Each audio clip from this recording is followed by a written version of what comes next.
হুনাইনের যুদ্ধে, অষ্টম হিজরি। কত হিজরি? সবাই বলেন না একটু, কত হিজরি? অষ্টম হিজরিতে হুনাইনের যুদ্ধে রাসূল সাল্লাল্লাহু আলাইহি ওয়াসাল্লাম ফিরে আসতেছেন মদিনায়। পথিমধ্যে বেলাল রাদিয়াল্লাহু তাআলা আনহু আজান দিচ্ছেন। কি দিচ্ছেন? তো পাশে ছিল মুশরিকদের একটা পল্লী, কিছু মুশরিক তরুণ, কিছু অমুসলিম কিশোর, তারা আজানকে ব্যঙ্গ করতেছে। আমাদের বাংলায় মুখ ভেঙ্গানো বলে আর কি। বেলাল রাদিয়াল্লাহু তাআলা আনহু আজান দিচ্ছেন, ওই বাচ্চাগুলো মুশরিক, তো ওরা আজানকে ব্যঙ্গ করতেছে, বিকৃতি করে ওরাও আজান দিচ্ছে। উদ্দেশ্য হচ্ছে আজানকে নিয়ে ঠাট্টা করা। উদ্দেশ্য কি? ঠাট্টা করা। ব্যাপারটা মনে কষ্ট পাওয়ার মতো ব্যাপার না? কিন্তু বিশ্বনবী ওইখানে দেখেন কি খুঁজলেন। বিশ্বনবী খেয়াল করলেন অমুসলিম কিশোরদের মধ্য থেকে একটা কিশোরের গলাটা বড় দরাজ গলা, কণ্ঠটা বড় সুন্দর। খেয়াল করে দেখলেন যে কিছু কিশোর বেলালের আজানকে ব্যঙ্গ করে, বিকৃতি করে, কিন্তু একজনের কণ্ঠ দেখতে পাচ্ছেন না এত দূরে, কিন্তু কণ্ঠটা বড় সুন্দর, দরাজ গলা। বিশ্বনবী সাহাবীদেরকে বললেন, ধরো এগুলারে, ধরো।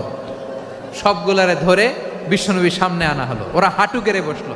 বিশ্বনবী বললেন, তোমাদের মধ্যে কে যেন ব্যঙ্গ করে আজান দিচ্ছিল, তার গলাটা বড় উঁচু, গলার বেসটা বড় মজবুত, মেলোডিয়াস, সুমধুর কণ্ঠ, কে?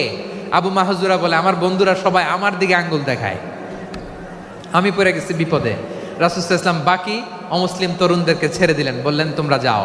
এবার আবু মাহজুরারে পাইছে। আবু মাহজুরার চুলের মধ্যে হাত দিলেন বিশ্বনবী, মাথায় হাত দিয়ে বললেন, এবার আজান দাও দেখি। আবু মাহজুরা বলে, আমি তো আজান দিতে জানি না, কারণ আমি তো বেলালেরটা শুইনা দিছি, আমার তো মুখস্থ নাই, আমি তো আজান দিতে জানি না। বিশ্বনবী বললেন, জানো না? তাহলে আসো, আমি তোমারে শিখাই দেই। সুবহানাল্লাহ পড়েন। আবু মাহজুরা হাঁটু গেড়ে বসে, বিশ্বনবীর মোবারক হাত আবু মাহজুরার চুলের মধ্যে। বিশ্বনবী আজানের মুআল্লিম আবু মাহজুরাকে বলতেছে, ঠিক আছে তোমারে শিখাই দিচ্ছি, আমি যা যা বলবো আমার সাথে সাথে বলো, পারবা? আবু মাহজুরা বলে, পারবো। বিশ্বনবী আজান দিচ্ছেন মাথায় হাত দিয়ে, আল্লাহু আকবার,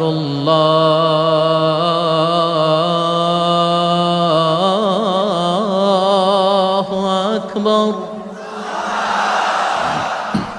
আবু মাহজুরা এই বাক্যটা পড়লেন। বিশ্বনবী দ্বিতীয় বাক্য পড়তে আরম্ভ করলেন, আল্লাহু আকবার,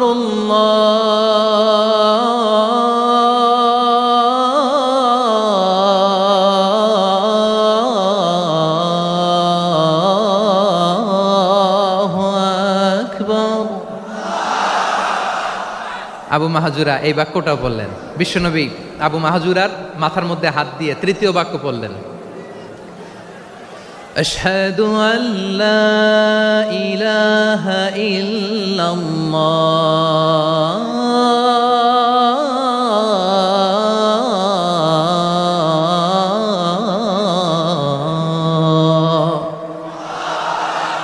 আবু মাহজুরা তৃতীয় বাক্য পড়লেন। বিশ্বনবী একটা বাক্য পরে আবু মাহজুরা পরে, বিশ্বনবী পরে আবু মাহজুরা পরে। আবু মাহজুরা কিন্তু অমুসলিম, মুশরিক। আবু মাহজুরা বলে, এক একটা বাক্য পড়ি আমার কলিজাটা গলে ঠান্ডা হয়ে যায়। এতদিন মোহাম্মদকে গালি দিতাম, এখন মোহাম্মদ আমার মাথায় যখন হাত রাখছে আমার সারা শরীর ঠান্ডা হয়ে গেছে। বিশ্বনবী আজান শিখাচ্ছেন, একটা একটা বাক্য পড়ে আবু মাহজুরাও পড়ে, বিশ্বনবী পড়ে, আবু মাহজুরাও পড়ে। পুরো বাক্যগুলো যখন শেষ, আজান শেষ, আবু মাহজুরাও যখন পুরো আজান পড়লেন, আবু মাহজুরা বললেন, এতদিন মোহাম্মদের চেহারা দেখলে আমার ঘৃণা লাগতো, আজ থেকে মোহাম্মদের চেহারার চেয়ে প্রিয় চেহারা আমার কাছে নাই। আবু মাহজুরা বললেন, ও মুহাম্মদ, আজানের বাক্য তো আপনি আমারে শেখালেন, এখানেই শেষ করবেন না, আপনি আমারে পড়ায় দেন, লা ইলাহা ইল্লাল্লাহু মুহাম্মাদুর রাসূলুল্লাহ সাল্লাল্লাহু আলাইহি ওয়াসাল্লাম। বিশ্বনবীর সাথে দাঁড়িয়ে উনি শাহাদা পড়ে মুসলমান হয়ে গেলেন। এবার আবু মাহজুরা বলে, ইয়া রাসূলুল্লাহ, ইয়া হাবিবাল্লাহ, আমি মুমিন হয়েছি, মুসলমান হয়েছি, আপনার কাছ থেকে আজান শিখার সৌভাগ্য আমি লাভ করেছি গো নবী। আমার কণ্ঠের বড় তারিফ করেছেন আপনি, আমার আজানকে আপনি পছন্দ করেছেন। একটা জিনিস আপনার কাছে চাই, আপনি আমাকে মক্কার মসজিদুল হারামের মুয়াজ্জিন হিসেবে অ্যাপয়েন্ট করে দেন। বিষ্ণু ঈসা ইসলাম বললেন, যাও আবু মাহজুরা, আমি তোমাকে পৃথিবীর শ্রেষ্ঠতম মসজিদ মক্কার মসজিদুল হারামের মুয়াজ্জিন হিসেবে অ্যাপয়েন্ট করে দিলাম। দেখছেন কিভাবে ট্যালেন্ট হান্টিং করতে হয়, কিভাবে হিউম্যান রিসোর্স মানব সম্পদকে ব্যবহার করতে হয়। আসছিল আজানকে ভেঙাইতে, আসছিল কেন? আজানকে ব্যঙ্গ করার জন্য, বিকৃত করার জন্য। আজানকে বিকৃত করতে যে ইসলামের সবচেয়ে শ্রেষ্ঠ মসজিদের মুয়াজ্জিন হয়ে গেল। পড়েন সুবহানাল্লাহ। হযরত আবু মাহজুরা রাদিয়াল্লাহু তাআলা আনহু ওনার এই সুললিত কণ্ঠ ব্যবহার করে মসজিদুল হারামে এত সুন্দর করে আল্লাহু আকবার বলে আজান দিতেন, মানুষগুলোর, মুসল্লিগুলোর, মক্কাবাসীর হৃদয়কে তিনি বিগলিত করে দিতেন। মানুষের হৃদয়কে ঠান্ডা হয়ে যেত। শুধু এখানেই শেষ না আমার যশোরের ভাইয়েরা, বিশ্বনবী যখন সাইয়েদনা আবু মাহজুরা রাদিয়াল্লাহু তাআলা আনহুকে আজান শিখাচ্ছিলেন, বলেন তো বিশ্বনবীর হাতটা কোথায় ছিল? আবু মাহজুরার মাথার সামনে, এই চুলের উপরে ছিল। আবু মাহজুরা ওই স্মৃতিটাকে ধারণ করবার জন্য, ওই স্মৃতিকে বহন করার জন্য বিশ্বনবীর মোবারক হাত আবু মাহজুরার কপালের চুলের যেই জায়গায় লেগেছে, মৃত্যুর আগের দিন পর্যন্ত আবু মাহজুরা মাথার ওই চুলে কোনোদিন ছুরি আর কামার লাগায় নাই, সেখানে কেচি লাগায় নাই, চুলের মধ্যে খুর লাগায় নাই। আবু মাহজুরা ডান দিকের চুল কাটতো, বাম দিকের চুল কাটতো, পেছনের চুল কাটতো, সামনের চুল কাটতো না। আবু মাহজুরা রাদিয়াল্লাহু তাআলা আনহুর সামনের চুলগুলো বড় হতে হতে যখন এত বড় হয়ে যায়, তিনি চুলগুলো পেঁচিয়ে মাথার মধ্যে রাখতেন, তারপরে তিনি পাগড়ি পরতেন। সবাই জিজ্ঞেস করতো, আবু মাহজুরা এটা আবার কেমন স্টাইল? দেখতে তোমারে কি বিদঘুটে লাগে? কেমন অড লাগে? কেমন খারাপ দেখা যায়? মক্কায় এমন কোনো মানুষ তো দেখি নাই, ডানে চুল কাটে, বায়ে চুল কাটে, পেছনে চুল কাটে, সামনে কাটে না। ওরে আবু মাহজুরা, কেমন দেখা যায় তোমারে? তুমি সামনের চুল কাটো না কেন? আবু মাহজুরা বলে, আমি হাঁটু গেড়ে পেয়ারা নবীর সামনে বসেছিলাম, আমার এই মাথার চুলের মধ্যে মুবারক হাত লাগিয়ে বিশ্বনবী নিজে আমাকে আজানের প্রতিটা বাক্য শিক্ষা দিয়েছেন। বিশ্বনবীর মোবারক হাত, পবিত্র হাত আমার মাথার চুলের যেই জায়গায় লেগেছে, আমি চাই ওই চুলগুলা নিয়ে আমি আমার কবরের ভিতরে যাব। সাইয়েদনা আবু মাহজুরা রাদিয়াল্লাহু তাআলা আনহু ইন্তেকালের আগের পর্যন্ত মাথার সামনের চুলগুলা কাটে নাই। মাথার সামনের চুল তিনি কাটেন নাই। সুবহানাল্লাহ বিহামদি। কেমন ভালোবাসতেন বিশ্বনবী সাহাবীদেরকে, সাহাবারা কেমন ভালোবাসতেন বিশ্বনবীকে। সামনের চুলগুলো বড় হতে হতে এত বড় ছিল, পেঁচিয়ে রেখে পাগড়ি পরতেন, কাটতেন না। নবীর হাত লেগেছিল। সুবহানাল্লাহ পড়েন। তাহলে what is the lesson? Moral of the story কি? মোরাল অফ দ্য স্টোরি হচ্ছে, আসছিল আজানকে ব্যঙ্গ করার জন্য, বিকৃত করার জন্য, হয়ে গেল মসজিদুল হারামের মুয়াজ্জিন। দেখেন বিশ্বনবী একটা খারাপ সিচুয়েশনের মধ্যে থেকে কি ভালো জিনিস বের করে আনলেন। আমি যে শুরুতে বলেছি কিভাবে তিনি হিউম্যান রিসোর্সকে ডেভেলপ করেছেন, ম্যানেজ করেছেন। তিনি যে চৌকুশ ট্যালেন্ট হান্টার ছিল, দেখেন সবার মধ্যে থেকে এরে বাছাই করে মুয়াজ্জিন বানাই দিয়েছেন। সুবহানাল্লাহ পড়েন। তার মানে এই না সবাইরে ধরে ধরে উনি মুয়াজ্জিন বানাইছেন। যার যেই ট্যালেন্ট আছে তাকে ওই কাজে অ্যাসাইন করেছেন। যার যেই প্রতিভা আছে তার প্রতিভাকে ইসলামের কাজে লাগিয়েছেন। সুবহানাল্লাহ পড়েন। যায়েদ বিন সাবিত রাদিয়াল্লাহু তাআলা আনহু নাম শুনেছেন? যশোর কথা বেরোয় না। যদি জিজ্ঞাসা সালমান খানের নাম শুনছেন, সবাই হাত তুলবে, জি হুজুর শুনছি, মানে সব দেখা শেষ। সালমান খান, আমির খান, অমুক খান, সব খান মুখস্থ, কিন্তু যায়েদ বিন সাবিতের নাম মুখস্থ নাই মুসলমানদের। যেই সাহাবী মাথার সামনের চুল কাটে নাই, মসজিদুল হারামের মুয়াজ্জিন বানাইছেন বিশ্বনবী, সাহাবীর নাম কি? খায়া ফেলাইছে, স্লোগানের সাথে খায়া ফেলাইছে। আবু মাহজুরা। কি নাম? আবু মাহজুরা আল জুমাহি রাদিয়াল্লাহু তাআলা আনহু। এই নামটা আজকে নিয়ে যাইতে হবে যশোর। আবু মাহজুরা রাদিয়াল্লাহু তাআলা আনহু। 2 নম্বরে বলছিলাম যায়েদ বিন সাবিত রাদিয়াল্লাহু তাআলা আনহু। বিশ্বনবী দেখলেন মদিনার এই আনসারী সাহাবী হাইলি ট্যালেন্টেড, ইন্টেলেকচুয়াল, মেরিটোরিয়াস, জ্ঞানের প্রতি তার আকর্ষণ, মারাত্মক আকর্ষণ। বিশ্বনবী তাকে দায়িত্ব দিলেন, কোরআন যা নাজিল হয় তুমি লিখো, কাতিবুল ওয়াহি বানায় দিলেন। সুবহানাল্লাহ। যায়েদ বিন সাবিতরে আবার আজান শেখান নাই, কারণ তার মধ্যে বিশ্বনবী প্রতিভা দেখেছেন, একাডেমিক প্রতিভা। বিশ্বনবীর একাডেমিক প্রজেক্টগুলো তিনি হ্যান্ডেল করতেন। যায়েদ বিন সাবিত ছিল বিশ্বনবীর ব্যক্তিগত সচিব। কি ছিল? ব্যক্তিগত সচিব। বোঝেন নাই? বিশ্বনবীর ব্যক্তিগত সচিব এবং দোভাষী। ইহুদিরা কিছু লিখে দিলে এটার অর্থ বিশ্বনবীরে বুঝায় দিতেন, আবার ইহুদিদের কাছে কিছু লিখতে হলে তিনি লিখে দিতেন। বিশ্বনবী একদিন বললেন, ইন্নী ওয়াল্লাহি মা আমানু ইয়াহুদা আলা কিতাব। ইহুদিরা যে চিঠি পাঠায় অর্থ তো বুঝি না, আরেক ইহুদি আইনে অর্থ করা লাগে। আবার ইহুদিদের কাছে কিছু লিখে পাঠাইতে চাইলে আমরা তো লিখতে পারি না, ইহুদিরে দিয়ে লেখা লাগে। ওরা যে পয়রা শোনায় লিখে দেয়, আমি ওদের বিশ্বাস করি না। আমার নিজের একজন লোক দরকার। বিশ্বনবী এই যায়েদ বিন সাবিতকে চুজ করলেন ল্যাঙ্গুয়েজের জন্য। উনি বললেন, যায়েদ, তোমার সফট স্কিলকে ডেভেলপ করতে হবে, তুমি হিব্রু ল্যাঙ্গুয়েজ শিখে ফেলো। যায়েদ বিন সাবিত বলল, বিশ্বনবীর মোটিভেশন আর ইন্সপিরেশন পেয়ে আমি 15 দিনে ইহুদিদের এই হিব্রু ল্যাঙ্গুয়েজ শিখে ফেললাম।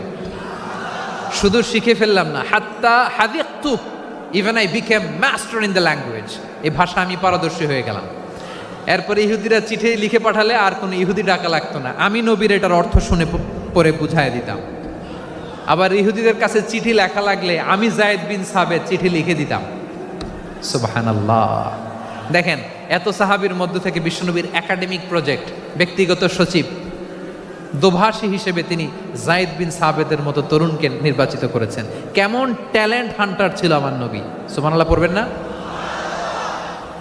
বিশ্বনবীর ইন্তেকালের পরে সাইয়েদনা আবু বকর রাদিয়াল্লাহু তাআলা আনহু যখন খলিফা হয়ে আসলেন, কোরআনকে সংকলনের দায়িত্ব দেয়া লাগবে, কোন সাহাবীকে দিবেন? সব সাহাবারা মিলে পরামর্শ করলেন। সাইয়েদনা আবু বকর, ওমর সবাই মিলে এই বিশাল কোরআন সংকলনের গুরু দায়িত্ব বিশ্বনবীর ব্যক্তিগত সচিব, বিশ্বনবীর দোভাষী, বিশ্বনবীর সিলেক্ট করাই লোক যায়েদ ইবনে সাবিত রাদিয়াল্লাহু তাআলা আনহুকে দিয়েছে। কোরআনের কপি তো আজকে এখানে রাখে নাই। এই যে আজকের যে কোরআন পড়েন, এটা আগে এরকম ছিল না। কোরআন নাজিল হলে সাহাবারা চামড়ার, ওটের চামড়ায় লিখে ফেলতো, ওটের চ্যাপ্টা হাড্ডির মধ্যে লিখে ফেলতো, গাছের গুড়ির মধ্যে লিখে ফেলতো, বিভিন্ন জনের কাছে ছড়ানো ছিটানো ছিল। আবু বকর রাদিয়াল্লাহু তাআলা আনহু একসাথে করলেন, পরবর্তীতে উসমান রাদিয়াল্লাহু তাআলা আনহু একসাথে করলেন। 114 সূরার এখন এই মুসহাফ, এই কম্পাইলেশন, এই কপি আমরা পেয়েছি, যার হিউজ কন্ট্রিবিউশন ছিল। এই পুরো কোরআন কম্পাইলেশনের প্রজেক্ট ম্যানেজার ছিল যায়েদ বিন সাবিত রাদিয়াল্লাহু তাআলা। কোরআন কম্পাইলেশনের প্রজেক্ট ম্যানেজার। দেখেন, ওনারে মাথায় হাত দিয়ে আজান শিখায় নাই। সুবহানাল্লাহ কইবেন না? তাহলে প্রথম সাহাবী আবু মাহজুরাকে মুয়াজ্জিন বানাইলেন, যায়েদ বিন সাবিতকে ব্যক্তিগত সচিব আর দোভাষী বানালেন, মুসআব ইবনে উমাইর রাদিয়াল্লাহু তাআলা আনহুকে ইসলামের প্রথম অ্যাম্বাসেডর বানালেন। তাহলে তৃতীয় নাম্বার একজন সাহাবীর নাম বলছি, মুসআব ইবনে উমাইর। মুসআব কি নাম? নামটা কেমন লাগে? এই কয়েকজনের ভাল লাগে, বাকিদের ভাল লাগে না? ভাল লাগে? এই এই আর কয়েকটা মিনিট দেওয়া যাবে না আমাকে আল্লাহর রাস্তে? হ্যাঁ, ঠিক আছে। আমি তোমাদেরকে ভালোবাসা দেখাবো, দোয়া করব, যদি চুপ থাকো, একেবারে চুপ, কষ্ট সহ্য করো। বাকিরা যা সওয়াব পাবে তোমরা ডবল পাবা, যেহেতু কষ্ট বেশি, কিন্তু চুপ। 3 নম্বর সাহাবীর নাম মুসআব। এই ধাক্কাধাক্কি কেন? ধাক্কাধাক্কি কেন রে ভাই? না না না, এরকম হইলে আসবো না যশোর, আমি আর আসবো না। হয় পিছনে চলে যাও, নাহলে চুপ, ধাক্কাধাক্কি নেই। 3 নম্বর সাহাবীর নাম মুসআব। কি নাম? He was the first ambassador in Islam. ইসলামের প্রথম ডিপ্লোমাট, প্রথম কূটনৈতিক, ইসলামের প্রথম কূটনৈতিক, ইসলামের প্রথম ডিপ্লোমাট, প্রথম অ্যাম্বাসেডর মুসআব ইবনে উমাইর। মক্কার তরুণ যুবক, উনি পারফিউম লাগাইলে মানুষ দেখলেই বুঝতো এটা মুসআব লাগাইছে। এমন ড্যাশিং ফেসের ছিল, এমন স্মার্ট ড্যাশিং ফেস, এমন পার্সোনালিটির মানুষ ছিল মুসআব রাদিয়াল্লাহু তাআলা আনহু। কারণ যিনি ইসলামের স্পোকম্যান হবেন, মুখপাত্র হবেন, তার স্মার্ট হওয়ার দরকার আছে না নাই? আকাবার প্রথম শপথ যখন হলো, তাদের সাথে বিষ্ণু ঈসা ইসলাম মদিনাতে একজন মুখপাত্র পাঠালেন, ডিপ্লোম্যাটকে পাঠালেন, অ্যাম্বাসেডর অফ ইসলাম। তিনি হচ্ছেন মুসআব ইবনে উমাইর। পড়েন সুবহানাল্লাহ। বিশ্বনবী দেখলেন সে অনেক স্মার্ট, তার ডেডিকেশন আছে, সিনসিয়ারিটি আছে, এবং মদিনায় যে আউস খাজরাজ গোত্রের নেতাদের সাথে ডিল করতে হবে, ইহুদিদের সাথে ডিল করতে হবে, ওখানে একজন পাক্কা জানু খেলোয়াড়ের দরকার আছে না নাই? মুসআব ইবনে উমাইর রাদিয়াল্লাহু তাআলা আনহু, ওনাকে বিষ্ণু ঈসা ইসলাম চুজ করলেন। এবং বিষ্ণু ঈসা ইসলামের এই চুজিংটা, এই সিলেকশনটা এত সুন্দর ছিল, তিনি মদিনাতে যে বিশ্বনবী আসার আগেই মদিনার জমিনকে তিনি উর্বর করে ফেলছেন। প্রতিটা ঘরে ঘরে কালিমার দাওয়াত তিনি পৌঁছায় দিচ্ছেন। জুমার বিধান নাজিল হয়েছে, কিন্তু মক্কায় পরিবেশ নাই জুমা পালনের। বিষ্ণু ঈসা ইসলাম একজনকে দিয়ে খবর পাঠালেন, যাও মদিনায় মুসাবকে যে বলো, মুসাব তো আমার শিক্ষক, আমার স্পোকম্যান, মদিনাতে যেন তারা জুমা কায়েম করে। বিশ্বনবীর আগেই মুসাব মদিনার মুসলিমদেরকে নিয়ে মদিনায় প্রথম জুমা কায়েম করে ফেলছে। কোন সুবহানাল্লাহ। ডিপ্লোম্যাটদের কেমন হইতে হয়, অ্যাম্বাসেডারের কেমন হইতে হয়, মুসআব রাদিয়াল্লাহু তাআলা আনহুর কাছ থেকে শিখে নাও। মুসআব নামটা কেমন লাগে? যশোর যাদের সন্তান হবে, ছেলে সন্তান, আমার রাস্তায় পাইলে সবাই জিজ্ঞেস করে, হুজুর একটা নাম দেন, আমার ছেলে হবে। যশোরবাসীর জন্য আমি একটা নাম দিয়ে দিলাম, নাম রাখতে হবে মুসআব। কি নাম? নামটা যাদের ভাল লাগে, ছেলে সন্তান অনাগত আসবে, মনে চাইলে নাম রেখে দিবেন মুসআব রাদিয়াল্লাহু তাআলা আনহুর নামে মুসআব। তাহলে মুসআব রাদিয়াল্লাহু তাআলা আনহুকে বিশ্বনবী ল্যাঙ্গুয়েজ শিখান নাই, সফট স্কিল শিখান নাই। যায়েদ রাদিয়াল্লাহু তিনি হিব্রু ল্যাঙ্গুয়েজ শিখেছেন, সুরিয়ানি শিখেছেন, কিন্তু মুসআবকে তিনি বানিয়েছেন the spokesman of Islam, the first diplomat, the ambassador of Islam. সুবহানাল্লাহ পড়বেন না? আব্দুল্লাহ ইবনে আব্বাস রাদিয়াল্লাহু তাআলা আনহু বিশ্বনবীর কাজিন, চাচাতো ভাই। আবার মাইমুনা রাদিয়াল্লাহু তাআলা আনহু, মাইমুনা নবীর স্ত্রী, তিনি ছিলেন আব্দুল্লাহর আপন খালা। তো নবীর বউ যদি ওনার খালা হয়, নবী তার কি? বুঝে নাই, নবী তার কি? খালু। তাহলে সম্পর্ক অনেক গভীর, কাজিন আবার খালু। ছোট্ট মানুষ, তাই রাতে মাঝে মাঝে ঘরে থাকতো। বিশ্বনবী দেখলেন আব্দুল্লাহ যেহেতু আমার ঘরে ঢুকতে পারে, আব্দুল্লাহরে এই উম্মতের বড় শিক্ষাবিদ বানাইতে হবে। কথা বোঝে নাই? আব্দুল্লাহকে কি বানাইতে হবে? শিক্ষাবিদ, এডুকেটর অফ দিস উম্মা, এই উম্মার শিক্ষাবিদ বানাইতে হবে। তাই আব্দুল্লাহ ইবনে আব্বাসকে বিশ্বনবী হাতে কলমে শিক্ষা দিয়েছেন। আহারে, আর এরপরে যে কি ভাষা আসবে তোমাদের জন্য আমার মুখ থেকে আমি নিজেও জানি না। 1 ঘন্টা যাবত ধাক্কা ধাক্কি মারামারি। তো আসতে বলছে কে তোমাকে? পেছনে চলে যাও, জায়গা না পেলে। পুরো প্রোগ্রামটাই নষ্ট করে দিল।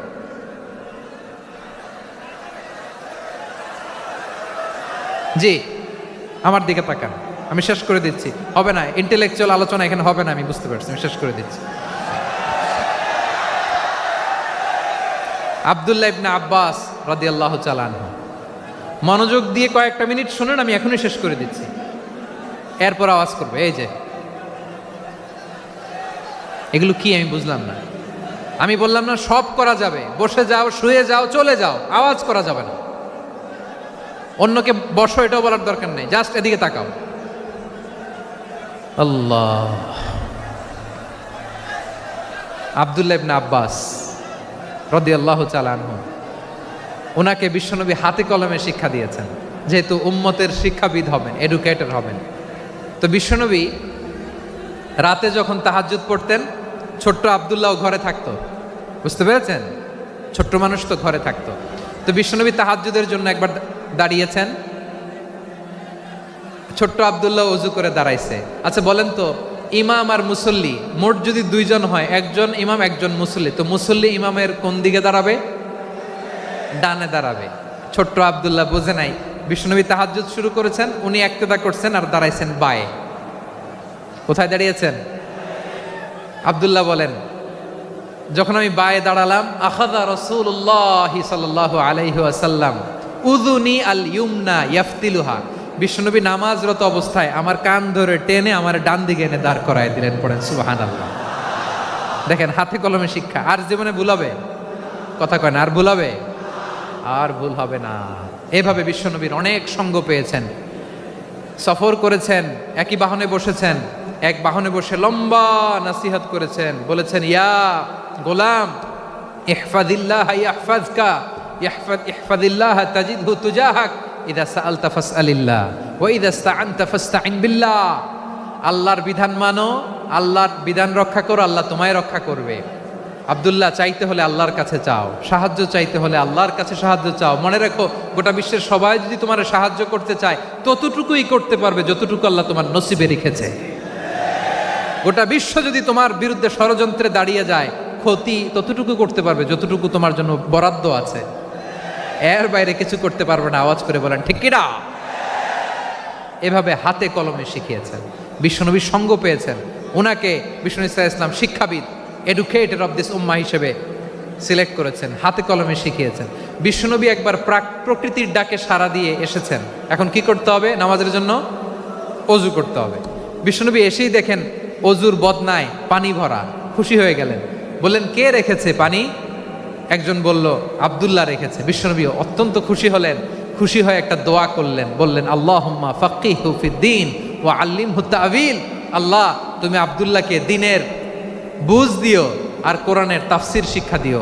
বিশ্বনবীর এই দোয়া এমন লাগছে, উনি রঈসুল মুফাসসিরিন, এই পৃথিবীতে যত মুফাসসির ছিল, যত মুফাসসির আসবে, সকল মুফাসসিরের সম্রাট হিসেবে স্বীকৃত হয়েছেন আব্দুল্লাহ ইবনে আব্বাস।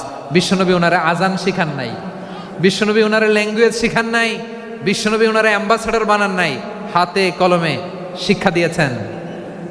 ছোট্ট মানুষ, বিশ্বনবী ইন্তেকাল করলেন, আবু বকরের সময় গেল, ওমরে ফারুকের খেলাফত, তখনও তিনি তরুণ।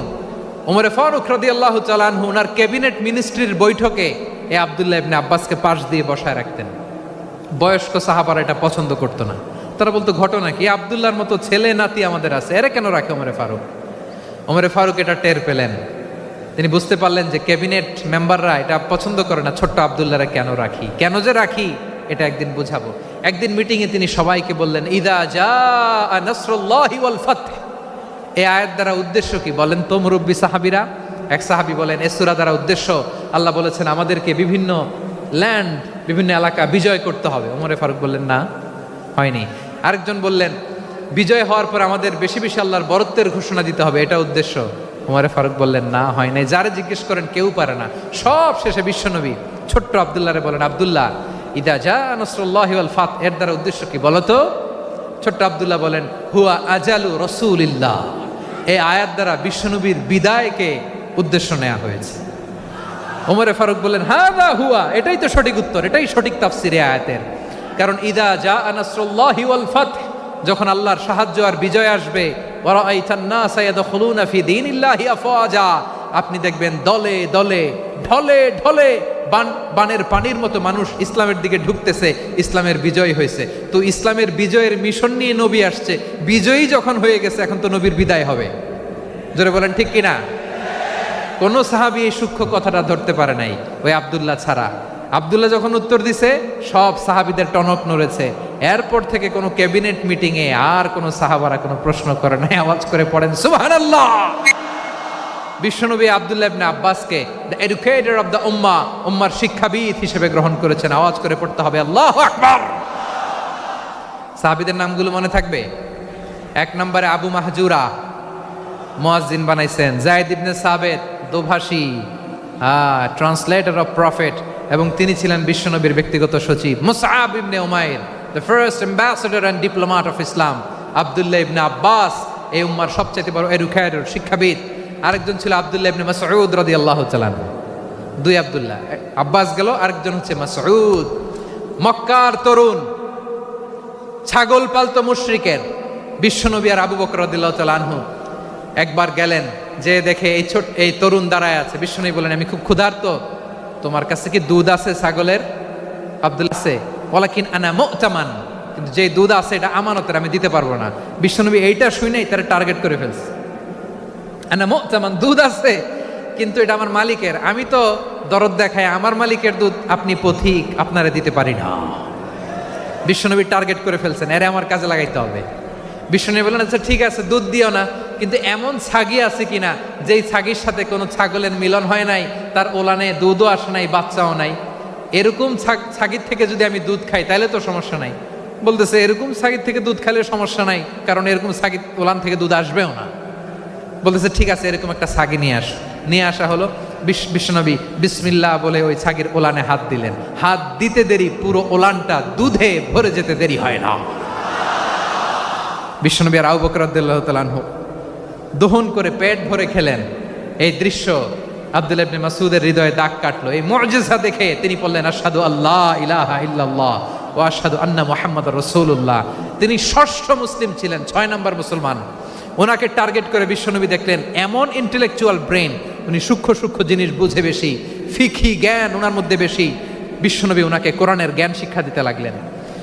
উনি বিশ্বনবী সবার কাছে কোরআন শোনায়, কিন্তু বিশ্বনবী নিজে আব্দুল্লাহ ইবনে মাসউদের কাছ থেকে কোরআন শুনতো। বিশ্বনবী একবার বললেন ইকরা আলাইয়া ইয়া মাসউদ, ইবনে মাসউদ একবার শোনাও তো কোরআন দেখি। আব্দুল্লাহ ইবনে মাসউদ বলে আকরাউ আলাইকা ওয়া আলাইকা উনজিল, নবী আপনার উপর কোরআন নাজিল হয় আর আমি আপনার সামনে কোরআন পড়ব। বিশ্বনবী বললেন ইন্নী উহিব্বু আন আসমাআহু মিন গায়রি, আমি নিজে পড়তে যেমনি ভালোবাসি অন্যে পড়ুক আমি শুনবো, এটাও আমি ভালোবাসি। সূরা নিসা তিনি তেলাওয়াত করে শুনিয়েছেন। এমন সূক্ষ্ম সূক্ষ্ম বিষয় বিশ্বনবী ওনাকে ধরিয়ে দিয়েছেন। উনি হয়ে গিয়েছেন আব্দুল্লাহ ইবনে আব্বাস, হয়েছেন রাইসুল মুফাসসিরিন, উই হয়ে গিয়েছেন ফাকিহুল উম্মাহ। ওনার চাইতে বড় ফকি এই পৃথিবী আর দেখবে না, চিল্লায় বলেন সুবহানাল্লাহ। উনি বলতেন ওয়াল্লাহি ওয়াল্লাহি ইল্লাযী লা ইলাহা গায়রু মা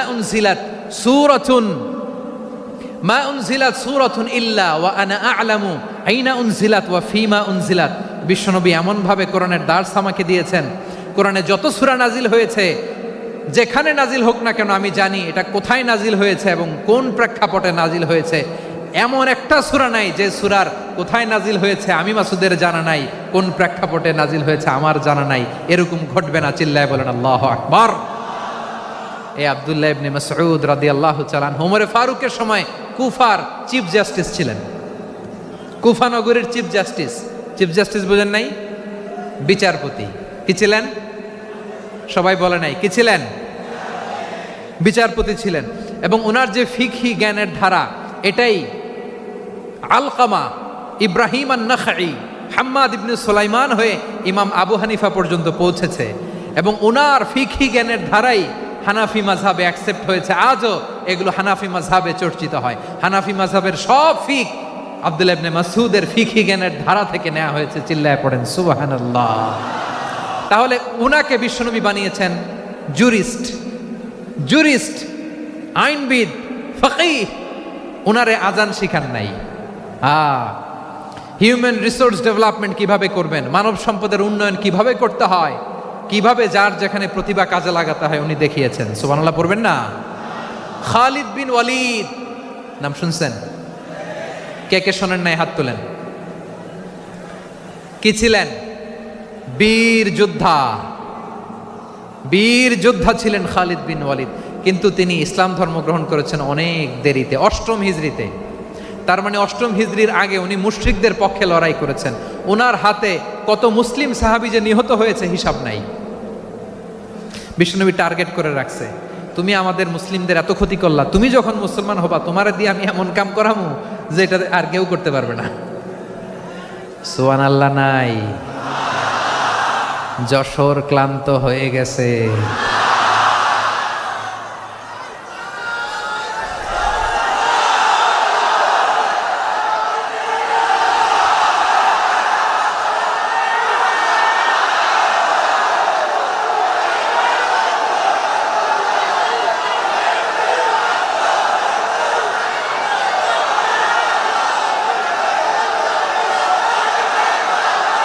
মাশাআল্লাহ, বসুন।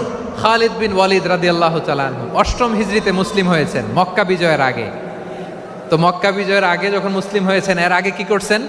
কাফিরদের সাথে যুদ্ধ করেছেন। উনি উহুদের যুদ্ধে মুসলমানদের যে পরাজয় ভাব, কঠিন পরিস্থিতির মুখোমুখি উনার কারণে পেছন থেকে এমন আতর্কিত আক্রমণ করেছেন, মুসলমানদেরকে কচুকাটা করেছেন। 8ম হিজরিতে আল্লাহ তাআলা হেদায়েতের নূর দিয়ে ওনার হৃদয়টাকে উজালা করে দিলেন। লা ইলাহা এটা এমন বাণী যার হৃদয়ে একবার টাচ খাবে, এইটা থেকে সে আর পালিয়ে বেড়াতে পারে। ঝিনুকের ভেতর লুকিয়ে থাকে যেমন মতি, ঝিনুকের ভেতর লুকিয়ে থাকে যেমন মতি, কলমা শাহাদাতে আছে আল্লাহর জ্যোতি, কলমা শাহাদাতে আছে আল্লাহর জ্যোতি। ঠিক কিনা বলেন? মক্কা বিজয়ের আগে মুসলিম হলেন, হওয়ার পরেই বিশ্বনবীর টার্গেট ফুলফিল হলো। ওই যে টার্গেট করে রেখেছেন আর দোয়া করেছেন, খালিদ বিন ওয়ালিদ যদি মুসলিম হয় তাকে আমি মিলিটারি চিফ বানাবো। ওনাকে আজান শিখান নাই, ওনারে কান ধইরা নামাজের এই মাথা থেকে ওই মাথা আনান নাই, ফিকহি কোরআনের সূক্ষ্ম তাফসির ওনারে শিখান নাই, অ্যাম্বাসেডর বানান নাই। বিষ্ণু ইসলাম উনাকে সামরিক অভিযানে প্রেরণ করেছেন। সামরিক অভিযানে তিনি প্রেরণ করেছেন। উনার জীবদ্দশায় উনার নেতৃত্বে যতগুলো যুদ্ধ হয়েছে একটা যুদ্ধেও তিনি পরাজয় বরণ করেন নাই। ওমরে ফারুকের সময়কালে তিনি চিফ অফ মুসলিম মিলিটারি মানে মুসলিম সেনাপতি হয়েছেন। যশোর আওয়াজ করো, ঠিক কিনা বলো? সেনাপতি, মুসলিম সেনাপতি। তাহলে কিভাবে হিউম্যান রিসোর্স ব্যবহার করতে হয় গোটা বিশ্ব আমার নবীর কাছ থেকে শিখে নাও। খালিদ বিন ওয়ালিদ, ওনাকে বিশ্বনবী একটা উপাধি দিয়েছেন।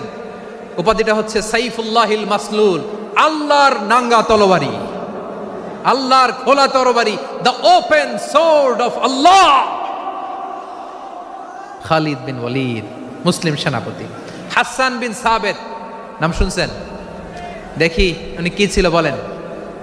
রাসূলের সভা কবি, কালচারাল হিজিমনিকে ডিফিট করার জন্য। উনি ভালো অস্ত্র চালানো জানতেন না, ওই কাজে উনি যেতেন না। ওনার ছিল কাব্য প্রতিভা। কাব্য প্রতিভা, কাফিররা কবিতা দিয়ে নবীকে গালি দিত। বিশ্বনবী বলতেন, ইয়া হাসান আজিব আন রাসূলিল্লাহ, তুমি নবীর হয়ে কাফেরদের এই কথাগুলোর জবাব দাও। বিশ্বনবীর একটা মিম্বার ছিল। বিশ্বনবীর মিম্বারের পাশাপাশি মসজিদে নববীতে এই হাসান বিন সাবেতের জন্য বিশ্বনবী একটা স্পেশাল মিম্বার বানিয়ে দিয়েছেন। এখান থেকে তুমি জবাব দাও। এবং বিশ্বনবী বলেছেন, আল্লাহুম্মা আইয়িদহু বিরূহিল কুদুস। আল্লাহ, হাসান আমার পক্ষে জবাব দেয়, তুমি জিব্রাইল মারফত তাকে সাহায্য পাঠাইয়া দিও। রাসূল সাল্লাল্লাহু আলাইহি ইসলামের সভা কবি, the poet of the prophet, নবীর কবি। উনি কবিতা দিয়ে এমন উচ্চাঙ্গের ভাষায় কবিতা দিয়ে তিনি জবাব দিতেন, কাফিরদের গা শিহরে যেত, তাদের হৃদয়ে আগুন ধরে যেত। তাহলে এরকম কবিরও দরকার আছে না নাই? এখন যাকে আল্লাহ দিছে কাব্য প্রতিভা, এরা যদি আপনি যুদ্ধের ময়দানে পাঠান হবে? যারে দিছে সুরেলা গলা, এরা যদি অ্যাম্বাসেডর বানান হবে না। হাসান বিন সাবেত ছিলেন বিষ্ণু ইসলামের কবি। হুযায়ফা ইবনুল ইয়ামান বিশ্বনবীর গোয়েন্দা বিভাগের প্রধান। কিসের প্রধান? হুযায়ফা ইবনুল ইয়ামান। ওনার ছিল ডিটেকটিভ মাইন্ড, ডিটেকটিভ মাইন্ড, গোয়েন্দা বিভাগের প্রধান। এবং উনি হচ্ছেন সাহিবু সিররি রাসূলিল্লাহ, রাসূল সাল্লাল্লাহু আলাইহি ওয়াসাল্লামের গোপন তথ্যের ধারক বাহক। নবীর যেই কথা কেউ জানে না, সব হুযায়ফার পেটের ভিতরে ছিল। সুবহানাল্লাহ পড়েন। মদিনার যত ইহুদিদের একটা লিস্ট ছিল, এই লিস্ট শুধু দুইজন জানতো, বিশ্বনবী আর হুযায়ফা। সুবহানাল্লাহ পড়বেন না? তাহলে ওনাকে কোন দায়িত্ব দিছে? কোন বিভাগ? যশোর আওয়াজ করো, কোন বিভাগ? গোয়েন্দা বিভাগের হেড ছিল। খন্দকের যুদ্ধে প্রচন্ড আজকের মতো শৈত্য প্রবাহ, মাটি খনন করতে করতে সাহাবীদের পেটে ক্ষুধা নাই, দাঁড়াইতে পারে না নামাজের জন্য, এত ক্লান্ত, ক্ষুধা, ক্লান্ত, শ্রান্ত। বিশ্বনবী বললেন, কে আছো? এই কঠিন শীত, এই ভয় আর ক্ষুধার মধ্যেও খন্দকের পরীক্ষার টপকে শত্রু শিবিরে যে আমাকে তথ্য দিবা, কে আছো? কারো গায়ে শক্তিই নাই যে দাঁড়াবে, কেউ দাঁড়ায় না। বিশ্বনবী তখন নিজে হুযায়ফাকে ডাক দিলেন, হুযায়ফা, যে আমাকে আজকে শত্রু শিবিরের তথ্য এনে দিবে, সে জান্নাতে আমার মোরাফাকা, আমার সঙ্গী হবে। হুযায়ফা রাদিয়াল্লাহু ইবনুল ইয়ামান জীবনের ঝুঁকি নিয়ে এই ক্ষুধা, শৈত্য প্রবাহ, কোল্ড ওয়েভসকে উপেক্ষা করে পরীক্ষা টপকে শত্রু শিবিরে যে সবার কথাগুলো চুপে চুপে শুনে বিশ্বনবীর দরবারে এসে গোয়েন্দাদের মতো তথ্য সরবরাহ করেছে। বিশ্বনবীর গোয়েন্দা বিভাগের প্রধান হুযায়ফা ইবনুল ইয়ামান ইন্টেলিজেন্স বিভাগ চালাতেন। মুনাফিকদের নাম ওনার কাছে ছিল। মুআয ইবনে জাবাল মদিনা রাষ্ট্রের সবচেয়ে সিনিয়র আমলা ছিলেন। আমলাতন্ত্র চিনেন তো? প্রশাসনিক কাজ যারা চালায়, অ্যাডমিনিস্ট্রেশন বোঝেন না? দ্য ডিপার্টমেন্ট অফ অ্যাডমিনিস্ট্রেশন, মদিনার রাষ্ট্রের সিনিয়র আমলা মুআয ইবনে জাবাল, মুতাখাসসিসুন ফিল হালাল ওয়াল হারাম, হালাল হারামের স্পেশালিস্ট ছিলেন। বিশ্বনবী উনাকে ইয়ামানের গভর্নর করে পাঠাইছেন। বলেছেন ইন্নাকা তা'তি কওমান আহলা কিতাব, এমন গোষ্ঠীর কাছে যাবা এরা ইহুদি নাসারা, আগে শাহাদা পড়লে এরপরে নামাজের দাওয়াত দিও, নামাজ পড়লে যাকাতের দাওয়াত দিও। গভর্নরের অ্যাটিটিউড যেমন থাকে তেমন অ্যাটিটিউড ধরে রেখো। সুবহানাল্লাহ পড়েন। তাহলে মুআয ইবনে জাবালকে দিয়ে বিশ্বনবী কবিতা লেখায় নাই, চিঠি লেখায় নাই, আজান দেওয়ায় নাই। সুবহানাল্লাহ পড়বেন না? সব শেষ সাহাবী বলি আবু হুরায়রা রাদিয়াল্লাহু তাআলা আনহু, নাম শুনছেন? বিড়ালের বাবা। কি করতেন? খালি হাদিস মুখস্থ করতেন। উনি বলতেন আলজামু রাসূলুল্লাহ আলা মিল ইবাতনি, আমার শুধু পেটের ক্ষুধার বন্দোবস্ত হইলে আমি নবীর সঙ্গ ছাড়তাম না। আমার আনসার সাহাবারা ক্ষেত খামারের কাজ করতো, আমার মুহাজির সাহাবারা ব্যবসা করতো, আর আমি নবীর সাথে সাথে থাকতাম। শুধু সকাল বিকাল দুই বেলা যদি আমার খাবারের বন্দোবস্ত হয় আমি আর নবীর লক ছাড়ি না। সুবহানাল্লাহ কইবেন না?